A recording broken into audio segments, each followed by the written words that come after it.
Hello everyone, welcome back to the channel. तो last lectures में हमने nervous system, skeleton system, digestive system, इन सब सिस्टम को क्वेश्चंस के अच्छे से हमने डिस्कस किए थे, जितने भी एग्जाम्स में पूछे गए। अगर आपने वो लेक्चर्स नहीं देखे हैं तो प्लेलिस्ट में जाके चेक करिएगा। आज हम मिसलेनियस क्वेश्चन करने वाले हैं, क्योंकि बायोलॉजी के जितने भी इंपॉर्टेंट टॉपिक्स हैं हम उनको डिस्कस कर चुके हैं और एग्जाम की डेट बिल्कुल पास में है। 15 से एग्जाम देखने को मिल रहे हैं। तो पहले क्वेश्चन की तरफ चलते हैं बिना विलंब करते हुए। तो पहला क्वेश्चन कह रहा है, व्हाट इज मार्बल कैंसर? तो disease in animals due to marble mines. Second option है soil degradation due to marble mines. Third option है cancer in humans due to working in mines. And fourth option है corrosion of marble due to acid rain. तो इन सब में से किसको marble cancer कहा जाता है? तो अगर हम बात करते हैं तो मार्बल कैंसर बेसिकली जो हमारे एटमॉस्फेयर में ऑक्साइड्स प्रेजेंट होते हैं, जैसे कि SO2 और NO2, जो हमारे सल्फर डाइऑक्साइड या फिर हम बात करते हैं नाइट्रोजन ऑक्साइड की, तो ये अगर प्रेजेंट है तो जब हमारा मॉइस्चर आता है, जो एटमॉस्फेयर में रेन होती है, मॉइस्चर इसको एब्जॉर्ब कर लेता है, मॉइस्चर इसे एब्जॉर्ब कर लेता है और कन्वर्ट कर देता है एसिड रेन में। जैसे कि आप एग्जाम्पल ले सकते हो ताजमहल का। ताजमहल के पास ये प्रॉब्लम देखने को मिलती है क्योंकि वो मार्बल से बना है और अगर एसिड रेन होती है तो वहां पर कोरोजन देखने को मिलता है। तो जब एटमॉस्फेयर में SO2 NO2 प्रेजेंट है और NOx भी ले सकते हो, NO के कोई से भी ऑक्साइड प्रेजेंट है, जो नाइट्रोजन के कोई भी ऑक्साइड प्रेजेंट है, तो ये मॉइस्चर के संग सल्फ्यूरिक एसिड और नाइट्रिक एसिड बनाते हैं। और अगर ये किसी भी मार्बल पर जाकर कांटेक्ट में आते तो उसके वजह से कोरोजन देखने को मिलता है। इसी चीज को हम मार्बल कैंसर बोलते हैं। तो D option will be the correct answer of this question. Next question की तरफ चलते हैं। नेक्स्ट क्वेश्चन है, the dash is the stem like part of the leaf that joint the blade to the stem. अगर मैं बात करूँ तो ये जैसे हमारी स्टेम है, ये स्टेम यहाँ से हमारे ऐसे करके, हम ये डायग्राम पहले भी डिस्कस कर चुके हैं, यहाँ से एक लीफ निकलती है। तो जो ये हमारा स्टेम और लीफ को जोड़ता है उसी को बोलते हैं पेटियोल। इसको बोला जाता है पेटियोल। अगर हम बात करते हैं यहाँ पर, तो यहाँ से एक मिड रिब जाती है, मिड वेन जाती है, ये मिड वेन है, और यहाँ से जो छोटी छोटी साइड में वेन जाती है इन्हें बोलते हैं हम साइड वेन्स। और ये जो है हमारा, ये जो लास्ट में इस तरीके से जो स्ट्रक्चर दे रहा है हमारे लीफ को, इसको बोला जाता है लीफ ब्लेड। इस क्वेश्चन का आंसर हमारा पेटियोल हो जाएगा। जो पेटियोल है वही हमारे जो लीफ है और जो स्टेम है उन दोनों को ज्वाइन करता है। तो petiole will be the correct answer of this question. इसको बोला जाता है लीफ ब्लेड। अगले प्रश्न की तरफ चलते हैं। नेक्स्ट क्वेश्चन है, flower colours of red, pink, blue, purple come mainly from the pigment of. तो किस पिगमेंट की वजह से ये फ्लावर हमें red, pink, blue and purple देखने को मिलते हैं? अगर हम बात करें, ऑप्शन में है कैरोटीनॉइड्स, लाइकोपीन, क्लोरोफिल और एंथोसिनाइंस। तो अगर हम बात करते हैं, जो क्लोरोफिल होता है उसके वजह से तो हमको ग्रीन देखने को मिलता है। जो हमारे लीव्स हैं उसके अंदर एक क्लोरोप्लास्ट होते हैं, क्लोरोप्लास्ट के अंदर एक पिगमेंट होता है जिसे क्लोरोफिल बोलते हैं। अगर हम बात करते हैं यहाँ पर, तो जो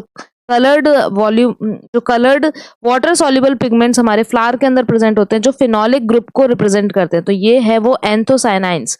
D option will be the correct answer. Anthocyanins responsible है हमारे जो फ्रूट्स हैं, वेजिटेबल, उनमें कलर्स आने की वजह से। जैसे बेरीज हैं, हमें ग्रेप्स देखने को मिलते हैं, इन सब में डिफरेंट कलर्स देखने को मिलते हैं। तो ये फिनोलिक ग्रुप जो है, जिसको एंथोसाइनाइंस कहते हैं, तो ये फिनोलिक ग्रुप ही रिस्पॉन्सिबल है हमारे डिफरेंट कलर में, डिफरेंट कलर के फ्लावर्स को देखने के लिए, जैसे कि रेड, पिंक, ब्लू, पर्पल।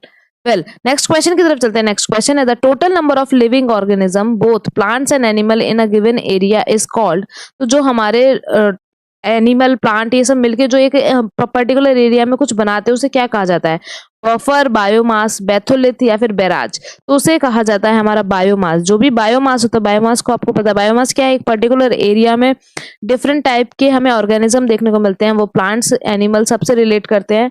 ये तरीके का एक तरीके का इकोसिस्टम बनाते हैं। जैसे कि अगर हम बात करें, अगर हम चलते हैं वेस्ट बंगाल की तरफ हमें देखने को मिलता है सुंदरी पेड़ देखने को मिलते हैं, रॉयल बंगाल टाइगर देखने को मिलता है। तो एक पर्टिकुलर इकोसिस्टम है। तो ये क्या है? ये एक बायोमास क्रिएट करते हैं। तो जैसे जब वहां पर वन से ज्यादा, एक दो से ज्यादा तरीके के स्पीसीज देखने को मिलते हैं, तो ये वाली जगह जो है उसे हम बायोमास कहते हैं। तो B option will be the correct answer of this question. Next question की तरफ चले। अगला क्वेश्चन है, the thin layer of living cells just inside the bark of a tree is called. तो अगर हम बात करते हैं, जो हमारी लिविंग सेल है, ये सिविल वाले बच्चे तो ये आराम से बता सकते हैं क्योंकि टिम्बर के बारे में पढ़ते हैं, तो उनके अंदर जो उनका स्ट्रक्चर है पूरा, यहाँ पर आपको पिथ देखने को मिलता है, फिर हार्ट देखने को मिलता है, फिर सैपवुड देखने को मिलती है, फिर कैम्बियम लेयर देखने को मिलता है। तो ये जो थिन लेयर है हमारी सेल की, जो बार्क ऑफ द ट्री के अंदर देखने को मिलती है, उसको हम बोलते हैं कैम्बियम लेयर। बात करते हैं अगर हम यहाँ पर, तो ये जो जाइलम है, जाइलम क्या करता है? जाइलम की अगर बात करें जाए तो ये वेस्कुलर टिश्यू है, और ये वाटर और मिनरल्स को ट्रांसफर करने के लिए रूट से प्लांट की तरफ जो डिफरेंट पार्ट्स ऑफ बॉडी है, डिफरेंट पार्ट्स ऑफ प्लांट है, सो रूट से प्लांट्स की तरफ जो हमारा वाटर को ट्रांसफर करता है उसको लिए जाइलम है। वेल अगर हम बात करते हैं जो पार्ट हमारे ग्रोथ के लिए रिस्पॉन्सिबल है, जो ग्रोथ के लिए रिस्पॉन्सिबल है वो पित्त है हमारा, और जो यहाँ पर हार्ट होता है वो हमारे स्ट्रॉन्गेस्ट पार्ट होता है, स्ट्रॉन्गेस्ट पार्ट होता है। वेल अभी यहाँ पर जो थिन लेयर है जो सेल के अंदर प्रेजेंट होती है किसी बार्क ऑफ ट्री में, उसको बोलते हैं हम cambium. Cambium will be the correct answer of this question. अगले प्रश्न की तरफ चलते हैं। नेक्स्ट क्वेश्चन है which of the following is an example of terrestrial habitat. तो आप देखोगे डिफरेंट टाइप ऑफ हैबिटेट देखने को मिलता है। एक होता है टेरेस्ट्रियल हैबिटेट जो कि मतलब है कि हमारा लैंड से रिलेटेड है। अगर हम बात करें तो ये वो होते हैं जो हमारे लैंड पे मिलते हैं, जैसे कि फॉरेस्ट में मिला, ग्रासलैंड्स में मिला, डेजर्ट में मिला, शोर लाइन्स में मिला, वेटलैंड्स में मिला, ये हमारा टेरेस्ट्रियल हैबिटेट है। वहीं पे एक होता है एम्फीबियंस होते हैं, जो एनिमल होते हैं वो एम्फीबियंस होते हैं, जैसे कि फ्रॉग हो गया। फ्रॉग क्या है, जो हमारे लैंड पे भी रहते हैं और जो हमारे वाटर में भी रहते हैं। अगर हम बात करते हैं फिर एक होता है हमारा, अगर हम बात करें एक होता है एक्वेटिक। तो एक्वेटिक वो होते हैं जो वाटर के अंदर रहते हैं, जैसे कि डॉल्फिन हो गई हमारी, फिर वेल हो गए, ये सब क्या है, शार्क हो गया, ये सब क्या है, एक्वेटिक एनिमल्स है। वहीं पे अगर हम बात करें एक होते हैं अर्बोरियल। अर्बोरियल ये क्या होते हैं, इसका एग्जांपल है जैसे कि मंकी। मंकी क्या है, अर्बोरियल का एग्जांपल है। वेल यहाँ पर क्वेश्चन में पूछा जा रहा है टेरेस्ट्रियल हैबिटेट का एग्जांपल। तो जैसे अगर हम बात करें स्वान, जो स्वाम्प है, ये लगून है, अगर इसकी बात करें ये क्या है, स्वाम्प लगून हमारा एक्वेटिक में आ जाएगा। वेल अगर हम बात करते हैं ग्रासलैंड हो गया या फिर फॉरेस्ट हो गया, ये सब हमारे टेरेस्ट्रियल हैबिटेट के एग्जाम्पल है, टेरेस्ट्रियल हैबिटेट की एग्जांपल है। तो A option will be the correct answer of this question.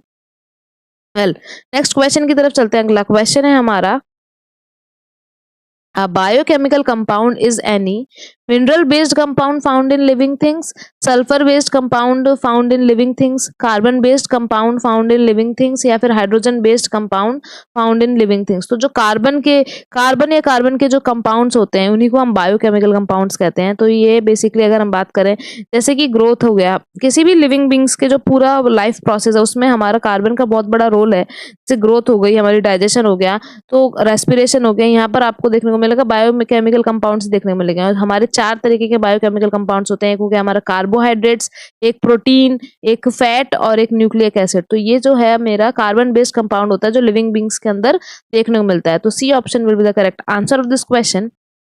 Well अगले प्रश्न की तरफ चलते हैं। नेक्स्ट क्वेश्चन है a wound stops bleeding the process of clot formation. जब हमें कोई चोट लग जाती है, कोई इंजरी हो जाती है तो वहां से ब्लीडिंग होने लगती है, लेकिन अगर वो ब्लीडिंग बहुत ज्यादा हो जाए तो फिर जो लाइफ है उसका लॉस हो सकता है। तो वही प्रोसेस जो है बेसिकली हमारा जब ब्लड आता है तो हमारी जो ब्लीडिंग वो स्टॉप हो जाती है, क्लॉट फॉर्मेशन होता है। इस प्रोसेस को क्या बोलते हैं, जो हमारा ब्लीडिंग हो रहा है, जो बाउंड हो गया है तो वहां पे ब्लीडिंग हो रही है, तो इस प्रोसेस को बोलते हैं blood coagulation. Basically blood coagulation में क्या होता है, जो हमारा ब्लड है वो एक इनसॉल्युबल जेल में कन्वर्ट हो जाता है। इस प्रोसेस को बोलते हैं ब्लड कोगुलेशन। तो B option will be the correct answer of this question. Well blood की अगर बात करें तो ब्लड की सेल में आपको आरबीसी देखने को मिलेंगे, डब्ल्यूबीसी देखने को मिलेंगे, प्लेटलेट्स देखने को मिलेंगे, प्लेटलेट्स देखने को मिलते हैं और हमें प्लाज्मा देखने को मिलता है। तो अगर हम बात करते हैं इसमें, तो जो आरबीसी है हमारा, आरबीसी हीमोग्लोबिन कंटेन करता है और वो ऑक्सीजन को सप्लाई करने के लिए रिस्पॉन्सिबल है। डब्ल्यूबीसी की बात करते हैं तो इम्यून सिस्टम के लिए रिस्पॉन्सिबल है, हमारी इम्यूनिटी को इंक्रीज करता है। प्लेटलेट्स हमारे ब्लड कोगुलेशन, यही जो क्लॉटिंग हो रही है ब्लड कोगुलेशन के लिए हमारा प्लेटलेट रिस्पॉन्सिबल है। और अगर प्लाज्मा की बात की जाए तो प्लाज्मा कंटेन करता है, अगर प्लाज्मा की बात करें तो प्लाज्मा कंटेन करता है हार्मोन्स, हमारा प्रोटीन और सॉल्ट, ये सबको कंटेन करता है प्लाज्मा। वेल नेक्स्ट क्वेश्चन की तरफ चलते हैं। अगला क्वेश्चन है hiccups in the human generally occur due to the forceful downward shifting of the. तो जो हिकअप्स है जिसको आप हिचकी भी बोलते हैं, ये जनरली हमारे ह्यूमंस के अंदर क्यों देखने को मिलती है, किस वजह से हमें ये हिकअप्स देखने को मिलते हैं। तो किसके फोर्सफुल डाउनवर्ड शिफ्टिंग होने की वजह से देखने को मिलता है, क्या डायफ्राम, ट्रैकिया, लंग्स या फिर लार्निक्स। तो आपको याद हो ये चारों ही पार्ट हमारे रेस्पिरेटरी सिस्टम में अच्छे से देखा था। नेसल कैविटी में सीलिया प्रेजेंट रहता है, सीलिया और हेयर प्रेजेंट रहते हैं। सीलिया बेसिकली क्या करता है, जो भी हमारे पॉलन या फिर स्मोक का पार्टिकल्स है उसको ट्रैप कर लेता है और फिर वो म्यूकस के थ्रू डाउनवर्ड फॉल करा देता है। फिर वहां से हमारी जो ब्रीदिंग एयर है वो इनहेल करते हैं हम, और फिर वो हमारी जो विंड पाइप है उसके थ्रू होके लार्निक्स के थ्रू, ट्रैकिया जो है, ट्रैकिया क्या था, ट्रैकिया हमारा बेसिकली बात करते हैं तो रिंग थी, कार्टिलेज की रिंग थी। फिर वहां से होके हमारे जो 2 ब्रोंकाई थे, ब्रोंकाई से ब्रोंक्यूल में एंटर करते। तो जो ये पूरा प्रोसेस था, ये हमारा रेस्पिरेटरी सिस्टम में हमने देखा था। तो जो डायफ्रा देखा हो अगर आप, जो 2 लंग्स थे, बेसिकली अगर हम इसकी बात करें 2 लंग्स थे, फिर एक डोम शेप में हमारा मसल का स्ट्रक्चर था, डोम शेप मसल स्ट्रक्चर था, जो कि इनको सपोर्ट प्रोवाइड कर रहा था। जब हम इनहेल करते हैं तो वो फिर कॉन्ट्रैक्ट होता है और एक्सहेल करते हैं तो वो फिर अपने रिलैक्स पोजीशन में आ जाता है। तो ये प्रोसेस हमारे डायफ्रा का था। तो यही जो प्रोसेस इसकी अगर फोर्सफुली डाउनवर्ड शिफ्टिंग होती है, तो डायफ्रा की शिफ्टिंग की वजह से हिकअप्स देखने को मिलते हैं। तो आज तक जो आप लोगों का मिथ था कि मुझे कोई याद कर रहा है इसलिए हिचकी आती है, इस मिथ को बिल्कुल तोड़ें और आपको अब साइंटिफिक टर्म में समझ में आ गया है कि डायफ्रा की शिफ्टिंग की डाउनवर्ड शिफ्टिंग की वजह से आपको हिकअप्स आ रहे हैं। वेल, नेक्स्ट क्वेश्चन की तरफ चलते हैं। अगला क्वेश्चन है, name the long haired mammals found throughout the Himalayan region. तो आप हिमालयन रीजन में जाओगे, वहां पर एक लॉन्ग हेयर का एनिमल देखने को मिलता है। वेल, अगर हम बात करें तो ऑक्स, बाइसन, याक या फिर हाइफर, इनमें से कौन सा? तो लॉन्ग हेयर अगर डोमेस्टिकेटेड आप एनिमल देखोगे तो ये बेसिकली हमारा याक है, बचपन से पढ़ते आ रहे हैं, वाइफ और याक, वाई से याक होता है। ये हिमालयन इंडियन सब कॉन्टिनेंट में आपको आराम से देखने को मिलेगा। इनफैक्ट ये तिब्बत प्लेट्यू में, मंगोलिया में, रशिया में भी देखने को मिलता है। वहां पर आपको वाइल्ड याक देखने को मिलेंगे जब आप हिमालयन रीजन की तरफ जाओगे। जैसे हिमालय की बात करते हैं तो हिमालय हमारे नॉर्दर्न पार्ट में आते हैं। अगर हम एवरेज हाइट की बात करें, हिमालयन रीजन की एवरेज हाइट की बात करें तो 6640 मीटर अप्रोक्सीमेटली आपको देखने को मिलेंगे। तो यहाँ से ज्योग्राफी का एक क्वेश्चन भी पूछ लिया जाता है कि हिमालयन रीजन किस लिए हेल्पफुल है। तो अगर सेंट्रल एशिया से जो हमारी कोल्ड विंड्स आती हैं, जो सेंट्रल एशिया से हमारी कोल्ड विंड्स आती हैं, उसको हमारा हिमालय रीजन रोकता है। सपोज अगर ये हिमालय नहीं होता, हिमालय अगर नहीं होता तो ये कोल्ड विंड्स हमारे ये दिल्ली, नोएडा वाले रीजन तक आती है और जो सेंट्रल एशिया में ठंड देखने को मिलती है, अभी हमें माइल्डर विंटर्स देखने को मिलती हैं। वहीं पे अगर ये हिमालयन रीजन नहीं होता तो हमें एक्सट्रीम विंटर्स देखने को मिलती। वेल, हिमालयन रीजन और ये पूरा तिब्बतन प्लेट्यू वाला रीजन, रशिया तक जाते हैं हम, वो सेंट्रल एशिया तक आपको ये जो एक लॉन्ग हेयर का एनिमल देखने को मिलता है उसको बोलते हैं याक। अगले क्वेश्चन की तरफ चलते हैं। नेक्स्ट क्वेश्चन है, Persea America americano is also known as. तो पर्सिया अमेरिकाना इस किसको कहा जाता है? एवोकाडो को, वाटरमेलन को, ऑरेंज को या फिर ग्रेप्स को। तो आपको पता है कि बहुत ही फेमस एवोकाडो टोस्ट होता है, या फिर बहुत ज्यादा लोगों को पसंद है जो जिम जाते हैं या फिर जो भी हेल्थ कॉन्शियस है, उनका मॉर्निंग ब्रेकफास्ट जो थोड़े से ज्यादा पैसे आने के बाद लोग खाते हैं, एवोकाडो टोस्ट। तो एवोकाडो को ही पर्सिया अमेरिकाना कहा जाता है। तो A option will be the correct answer of this question. Well, अगले क्वेश्चन की तरफ चलते हैं। ये सब इसलिए डिफरेंट डिफरेंट क्वेश्चन है, मिसलेनियस में इसलिए रखे गए हैं क्योंकि ये किसी पर्टिकुलर टॉपिक को डिपेंड नहीं करते, डिफरेंट डिफरेंट क्वेश्चन है तो ये पूछे गए तो इसलिए रखा गया है। Excessive amount of dash in the body causes gout. तो किसके एक्सेसिव अमाउंट ऑफ किस की वजह से? यूरिक एसिड की वजह से, या फिर लैक्टिक एसिड की वजह से, या फिर आपके नाइट्रिक एसिड की वजह से, या एसिडिक एसिड की वजह से, किसकी वजह से गाउट देखने को मिलता है? बेसिकली अगर हम बात करें तो यूरिक एसिड की वजह से, ब्लड में ज्यादा यूरिक एसिड होने की वजह से आपको हाइपर यूकेमिया देखने को मिलता है, जिसको बोला जाता है हाइपर यूरिक केमिया। अगर ये हम एक क्वेश्चन ये भी पूछा जा चुका है कि जो यूरिक एसिड या यूरिक जो हमारा कंपाउंड अगर हमारी बॉडी में नाइट्रोजेनियस कंपाउंड अगर हमारी बॉडी में इंक्रीज हो रहा है तो उसको कौन फिल्टर करता है? उसके फिल्टरेशन के लिए हमारा किडनी रिस्पॉन्सिबल है। अगर ब्लड में यूरिक एसिड ज्यादा हो रहा है तो आपको हाइपर यूकेमिया देखने को मिलेगा, जो गाउट है बेसिकली वो हमारे, अगर गाउट इसी वजह से देखने को मिलता है, ब्लड में यूरिक एसिड की मात्रा ज्यादा हो जाती है। वेल, यूरिक एसिड बेसिकली अगर हम इसकी बात करें, ये केमिकल कंपाउंड है जो कि हमें, अगर कोई बंदा जो कोई पीपल अगर वो मीट की या फिर पोल्ट्री सामान या फिर सी फूड का इंटेक ज्यादा करता है, मीट का इंटेक ज्यादा करता है, तो आपको यूरिक एसिड ज्यादा देखने को मिलेगा। तो uric acid is correct answer of this question. अगले क्वेश्चन की तरफ चलते हैं। अगला क्वेश्चन है, in humans each cell normally contains dash pair of chromosomes. तो जनरली अगर हम ह्यूमन की बात करते हैं तो हर सेल में आपको 23 पेयर्स ऑफ क्रोमोसोम्स देखने को मिलेंगे।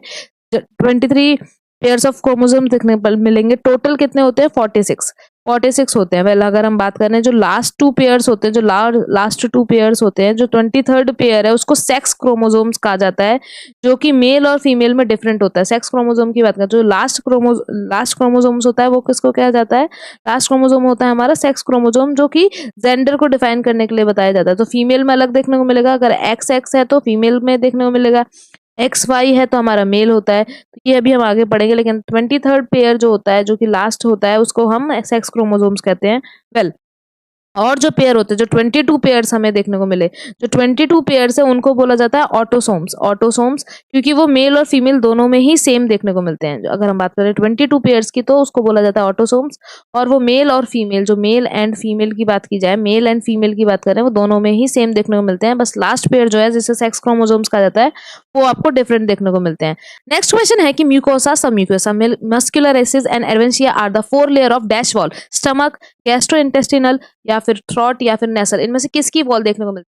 म्यूकोसा, सब म्यूकोसा, म्यूकोलरिसिस एंड एडवेंशिया की बात करते हैं, गैस्ट्रोइंटेस्टिनल की जो लाइनिंग है, वो जो ट्रैक्ट है, उसमें आपको देखने को मिलेगा। ये 4 स्पेशल टाइप की टिश्यूज आपको गैस्ट्रोइंटेस्टिनल वॉल पे देखने को मिलती है। वेल, यहाँ पे B option will be the correct answer of this question. और हम आखिरी क्वेश्चन की तरफ चलते हैं। नेक्स्ट क्वेश्चन है कि which combination of paternal chromosomes result in female. तो अभी हमने देखा था अगर एक्स एक्स आता है, फीमेल के अंदर हमेशा एक्स देखने को मिलता है। अगर वो मेल गैमिट भी एक्स है और एक्स एक्स फ्यूज होते तो हमें एक गर्ल चाइल्ड देखने को मिलती है। वेल, वहीं पर अगर फीमेल के अंदर तो एक्स ही होता है, लेकिन अगर बॉयज के अंदर वाई है, बॉय का जो वाई क्रोमोसोम्स मीट कर रहा है, तो अगर एक्स वाई कॉम्बिनेशन देखने को मिलता है तो वो हमें मेल बेबी, जो बॉय है वो हमें मेल बॉय देखने को मिलता है। तो बेसिकली अगर हम बात करें, जो किड है, जो बेबी है, वो हमें मेल देखने को मिलता है और एक्स एक्स होगा तो हमें फीमेल देखने को मिलेगी। तो जो बेसिकली अगर हम बात करते हैं कि जो कॉम्बिनेशन है, अगर इसकी कॉम्बिनेशन की बात करें तो जो पेरेंट का, जो फादर का जो क्रोमोसोम है, वो रिस्पॉन्सिबल होता है कि किस तरीके का बेबी देखने को मिलेगा, बेबी गर्ल देखने को मिलेगी या फिर बेबी बॉय देखने को मिलेगा। वेल, तो यहाँ पर जो अगर हम बात करें तो अभी फीमेल के लिए पूछा जा रहा है, तो x x will be the correct answer of this question. तो मेल का जो मैन का जो क्रोमोसोम है, बेसिकली वही डिपेंड करता है, वही डिटरमाइन करता है कि जो बेबी है, अपकमिंग बेबी है, उसका क्या जेंडर होने वाला है। तो हमने आज बहुत सारे डिफरेंट क्वेश्चन हमने डिस्कस किए। अभी इसका पार्ट 2 भी आने वाला है, तो उसके लिए स्टे ट्यून रहिएगा। And thank you so much for watching. Like and subscribe our channel.